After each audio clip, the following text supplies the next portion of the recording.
bentrovati con l'informazione flash di New Sicilia. Trema la sanità siciliana e continua l'inchiesta Sorella Sanità avviata nel 2020 dai finanzieri di Palermo. Funzionari, imprenditori e anche un carabiniere sono stati raggiunti da misure cautelari, indiziati a vario titolo dei reati di corruzione, turbata libertà degli incanti, turbata libertà nel procedimento di scelta del contraente, riciclaggio, emissione ed utilizzo di fatture per operazioni inesistenti.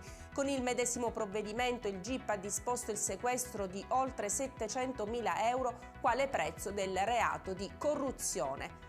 Ancora maltrattamenti in famiglia, una donna ha chiamato il 112 mentre si trovava alla guida della propria autovettura perché pedinata dall'ex marito. Succede a Catania. Lo stalker, anche lui alla guida di un'auto, risultata poi rubata. Si tratta di un 33enne catanese già noto alle forze dell'ordine e che dovrà rispondere di atti persecutori, ricettazione e resistenza pubblico ufficiale. Alla vista dei militari ha cercato di fuggire ma è stato fermato e arrestato. Voli cancellati, treni e bus fermi e disagi per gli spostamenti di migliaia di persone è la conseguenza dello sciopero nazionale di 24 ore di tutto il personale ENAV previsto per oggi, venerdì 21 ottobre, proclamato da FILT CGIL, FIT CISL e Ultratrasporti.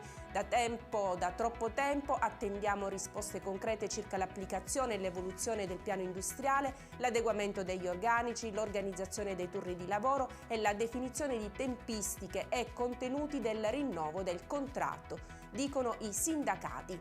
Presentazioni ufficiali della rosa dell'Equipe Orizzonte allo Yachting Club di Catania, tutto pronto per il campionato di Serie A1 e la Coppa Campioni di pallanuoto femminile. A fare gli onori di casa il presidente della Federnuoto siciliana Sergio Parisi, che ha affiancato al tavolo della conferenza il presidente dell'Equipe Orizzonte Tania Di Mario, il coach delle rossazzurre Martina Miceli e il capitano Valeria Palmieri. Il prossimo appuntamento con l'Equipe Orizzonte sarà domani, sabato 22 ottobre alle 17, quando le catanesi affronteranno la RN Florenzia nella piscina Francesco Scuderi di Via Azzurria nella prima giornata del campionato di Serie A1. Sul nostro sito i nomi della rosa e una foto gallery esclusiva. Grazie per averci seguito e arrivederci.